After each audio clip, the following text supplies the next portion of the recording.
2024 was an exciting year for me because it was packed with my most anticipated games finally seeing the light of day. Dragon Age Veilguard and Dragon's Dogma 2 were everything I hoped for, and I also got to experience something fresh with Black Myth Wukong. Some games lived up to the hype, while others fell short, but I still played them all. The good, the average, and the criminally underrated. After spending a lot of time with these games, I have put together my list of the top 10 games of 2024. If you missed out any of these, this is your chance to catch up. And with that said, let's start. At number 10, we have Chained Together. It's not a AAA game, and it's definitely not the most innovative game ever made. I'd say it's a straight up mid. But after It Takes Two, there were few co-op games that made me laugh so hard with my friends. I literally finished this game in 3 settings. But in that time, I laughed, yelled, and even cried so much that I had to include it on my list. Though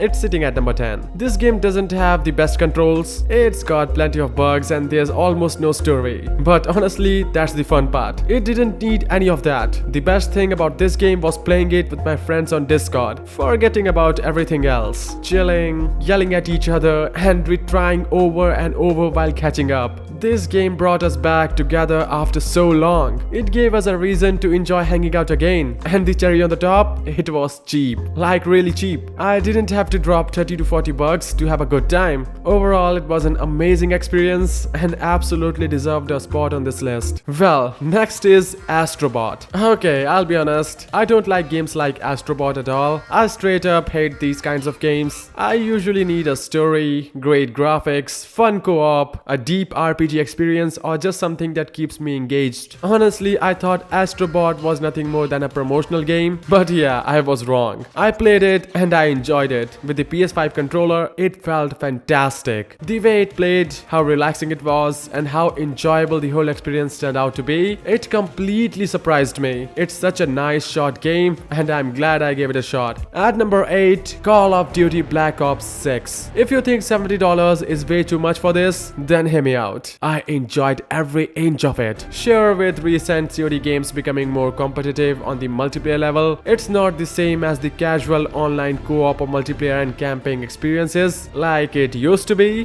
but like many people, I believe if it ain't broke, don't fix it mindset. Just polish it and it'll shine. This formula works for so many games, and yeah, it's been fading out for all the Call of Duty series, but Black Ops 6, it was really good. The detail in the campaign was amazing. Every mission was highly detailed and thoughtful, like it was crafted with care. The zombie mode was fun too. The maps felt pretty weird at first, but they grew on me. And let's talk about the new Omni movement. It's just for me. I can sprint and dive in any direction, and once I got used to it, there was no going back. The developers weren't lying about how game-changing that was. Well, to be honest, Omni movement wasn't mind-blowing, but it was definitely better and adding something fresh. At number 7, Tekken 8. It's been a while since I've played a PvP game like this. Honestly, that's because I don't really play much outside of Tekken, Injustice and Mortal Kombat, but I was so eagerly waiting for this game for so many years that I almost forgot about the Tekken series until I got my hands on it. I remember when this game was released, I wanted to play it so badly that I said fuck all the reviews, I'm getting it now and playing it. The problem? My controller wasn't working, and I was broke, of course. A few months later, I managed to get the Astro Bot Special Edition controller and went all in Tekken 8. Overall, this game was fun. The story was great, the lore was engaging, and the combat was just as good as Tekken 7. Actually, it was even better with the heat system, which added a nice twist to the gameplay. At number 6, it's time to banish some ghosts. Yes, it's Banishers, Ghost of New Eden. First of all, this is really an underrated AA game. Made in Unreal Engine 5, it impressed me so much. The RPG elements, the cutscene animations, and everything else made me feel like I was playing a AAA title. The only bad parts were in the combat and the level design. That's it. The level design felt like it was trying to copy Souls-like game, but didn't quite nail it. However, the story and some of the side characters were excellent. Sure, most of the side quests felt like a filler, but as long as they are story-rich, I was good with it. And the main story, excellent. At number 5, Silent Hill 2. Okay, let's keep it simple. Pros, great environmental graphics, excellent sound design, genuinely scary atmosphere, the fog implementation implementation is amazing, interesting story to piece together in the beginning, super emotional and complex story by the end, good level and location design, both visually and layout wise. Cons: poor optimization. Luckily, other than shutters, my playthrough was fine, but it's worth noting, right? Repetitive and boring combat mechanics, repetitive exploration, example like too many breakable walls, floor crawls, etc., and a very little enemy variety. Overall though, Silent Hill 2 was exactly the kind of game I was looking for. After finishing Alan Wake 2, this was the perfect follow-up, and it impressed me in a lot of ways. Number 4, Dragon's Dogma 2. Where do I even start? The game truly transported me to the another world. I remember playing Dragon's Dogma Dark Arisen as a kid. After school, my friends and I would dive into it, spending hours, enjoying every moment. Fast forward years later, and finally able to play Dragon's Dogma 2 felt like a dream come true. I ignored all the reviews because I wanted to experience it for myself. And what an experience it was. The pawn AI, the combat, the magic system, and even the story were all pretty solid. I could honestly talk about this game for hours.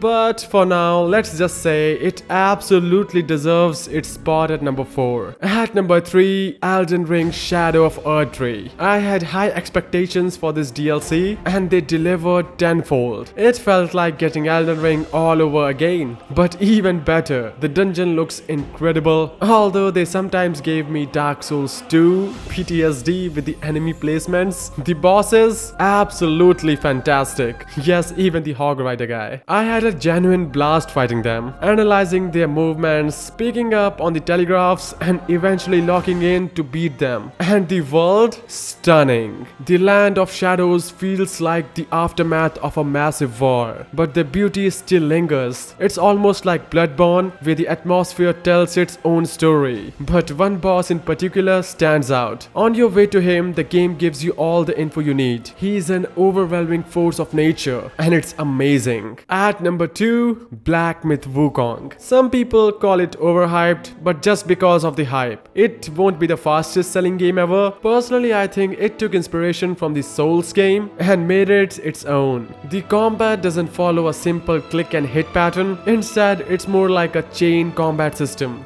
which is really intriguing. The art style, level design, and story are all phenomenal. Everything about it is top notch. The only downside I can mention is the performance and the poor ray tracing. I have a decent 3070 card, and while I know it's not the highest end, I wasn't playing on max settings. It still can run decently. Not perfectly smooth, but not terrible either. Despite the performance issues though, the game itself is a true gem for me. It's a game of the year. And finally, number 1, it's Star Wars Outlaw. Yes, this game is absolutely amazing and so good that I was just kidding, guys. It's a great game, but it didn't make into the list, which is why I left the first spot open for you to fill in. This way, the top spot isn't reversed for just one game. So be sure to comment your pick to complete the list. Just remember, don't include the games that are already on this list. Thank you so much for watching and have a great day.